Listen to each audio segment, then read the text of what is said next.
La vie divine est manifestée par les fruits que porte la vie du chrétien et par les choses qu'il peut souffrir, lesquelles dépassent humainement parlant ce que les forces naturelles peuvent donner et supporter.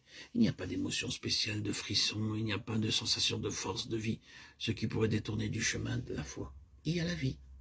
Il y a une impression de source divine, un mouvement, une inclination, une indication dans l'esprit qui laisse intacte la liberté de la personne.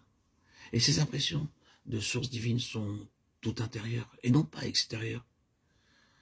Les impressions qui procèdent des mauvais esprits sont extérieures.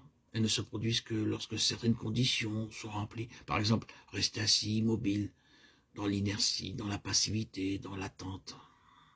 La vie que communiquent les mauvais esprits est d'ordre charnel, sensuel, émotive.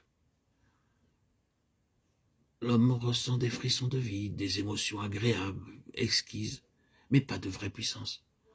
Et lorsqu'elle disparaît, elle laisse derrière elle soit l'épuisement, la fatigue, la dégénérescence, la dévitalité.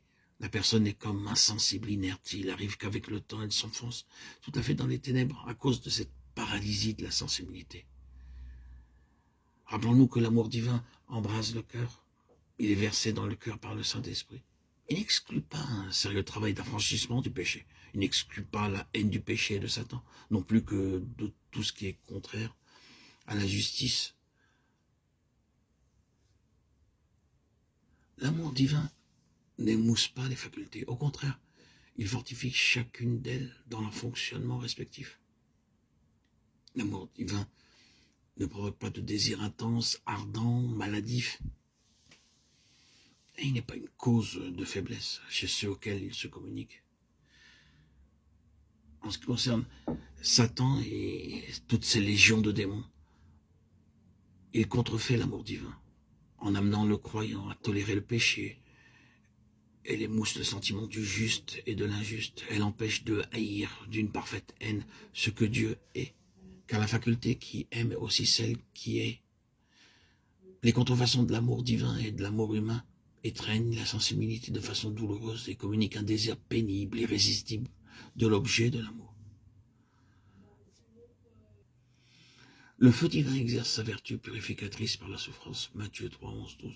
Ou bien, il se manifeste comme zèle, un zèle dévorant, dans l'esprit qui amène la créature à vouloir avec ardeur, avec intensité ce que Dieu veut, sans que rien puisse détruire cette volonté. Ni les épreuves, ni l'opposition, ni les contrariétés. Le feu de Dieu embrase l'esprit. C'est un feu spirituel qui ne laisse pas de traces sur le corps. La contrefaçon de Satan et de ses légions se manifeste par des taches sur le corps. Le croyant s'imagine qu'elles sont une manifestation de Dieu qui possède son corps. Et il y a pour conséquence une insensibilité et une faiblesse sans cause naturelle.